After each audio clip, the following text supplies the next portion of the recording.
In this presentation, we are going to apply our knowledge of disability inclusive health to the COVID-19 pandemic. We hope that this helps you to think about what you can do to make sure COVID-19 health responses are accessible to people with disability.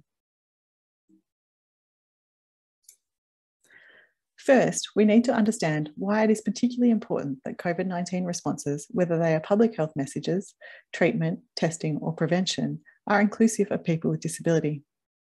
People with disability may be at greater risk of contracting COVID-19 and developing severe disease. This is because of barriers they may face to accessing basic hygiene measures, including hand hygiene, for example, not being able to reach or activate taps or use hand sanitizer. It may be more difficult for people with disability to practice social distancing due to a need for physical assistance with daily tasks or living in residential services. They may experience barriers to public health information and not be aware of some of the measures they should be taking in order to prevent infection. Many people with disability have pre-existing underlying health conditions that may make them at greater risk of severe effects of COVID if they do contract it. As we know, people with disability already face many barriers to accessing healthcare, which may mean their health is already compromised.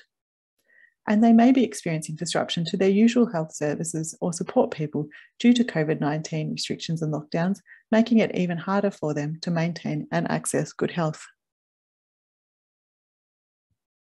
During the pandemic, people with disability still have all the same general and specific needs for healthcare that we learned about in Module 1.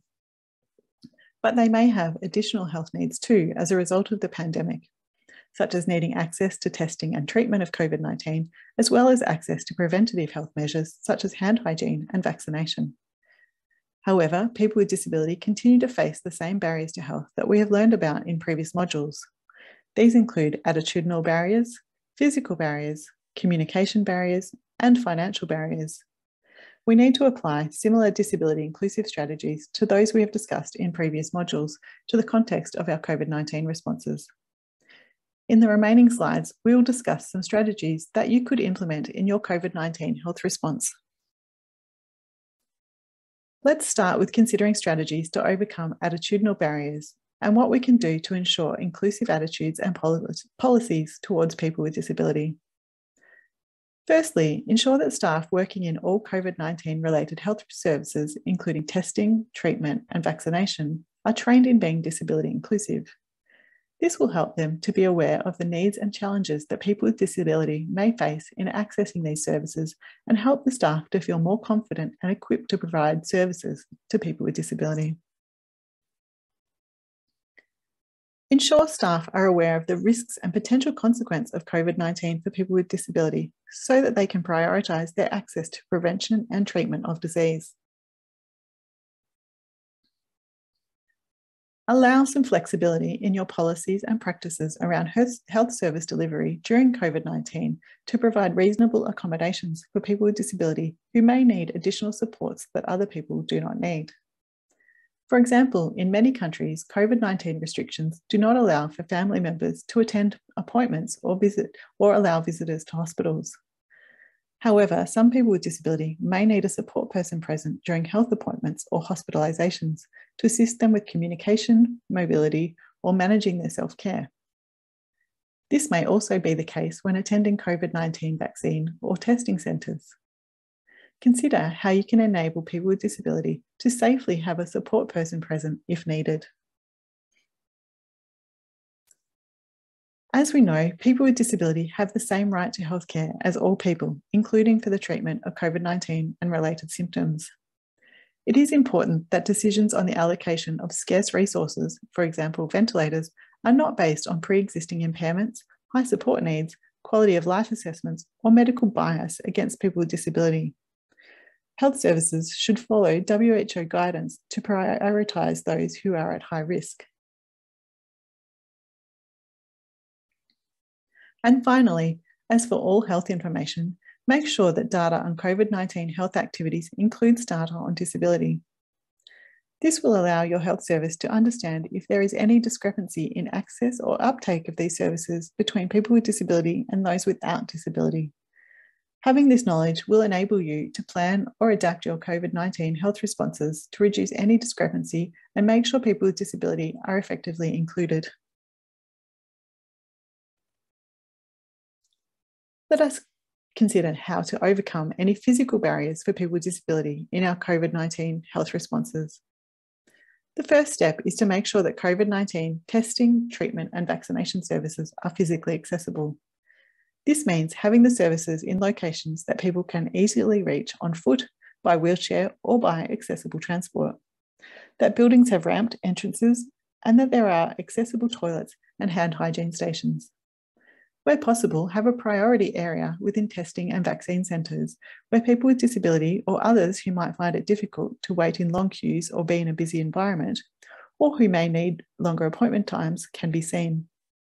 This area should be screened off from the rest of the centre to reduce noise and visual stimulation and only cater for a small number of people at a time. It should be clearly signed from the outside of the testing or vaccination centre. Secondly, consider whether your service can provide outreach or home-based health services for those who have difficulty travelling to health facilities or who may be at higher risk from infection during the COVID-19 pandemic. These outreach services may be for COVID-related health services or for general health needs. Also consider the use of telehealth consultations where feasible.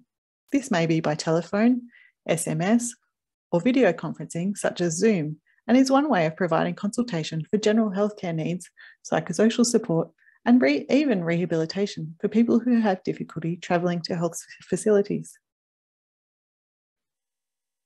The third group of barriers are communication barriers. And to overcome these, we need to make sure that public health information relating to the risks, prevention, and management of COVID-19 is accessible for all people, including people with disability. One way to do this is to work with your local disabled people's organisations who can assist with disseminating this important information to their members, but who can also advise on how to tailor this information into accessible formats and make sure the questions and concerns of people with disability about COVID-19 are addressed. Use a range of formats to disseminate public health messages about COVID-19 to ensure that the greatest number of people possible can access this information.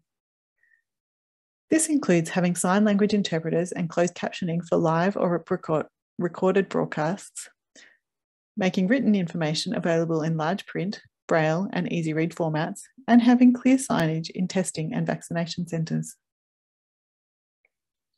Similarly, make sure that people can access information or health service hotlines in a range of ways, for example, by email and SMS, as well as by telephone. And finally, thinking about financial barriers and how these may be addressed so they do not prevent people with disability accessing health services during the pandemic. As we know, transport costs can be a significant barrier, so thinking about how these costs can be reduced for people with disability to get to testing or vaccination centres through subsidies or reimbursement or by providing outreach services. Similarly, also thinking about how to reduce any costs relating to testing or treatment of COVID-19 so that people with disability, who often have many healthcare costs, don't have to choose between having a test or treatment for COVID-19 and other costs like food. Not having the necessary tests or treatments could put the person or the whole community at risk, resulting in much greater costs to the health system and the community. Another way to reduce financial burden of healthcare is to coordinate appointments or health services to occur on the one day. This will reduce the time that the person with disability or any family members who need to accompany them to appointments need to take off work, as well as reduce transport costs. And finally, let people with disability that come to your health services know about any available financial support schemes or grants available that they may be eligible for to help meet their costs during the pandemic. We hope these strategies are useful for you in your work. Now that we have learned about how we can be disability inclusive in our healthcare responses during the COVID-19 pandemic, there are some activities in your workbook to help you further apply this knowledge. Go back to your workbook now and complete activities in steps 5, 6, and 7.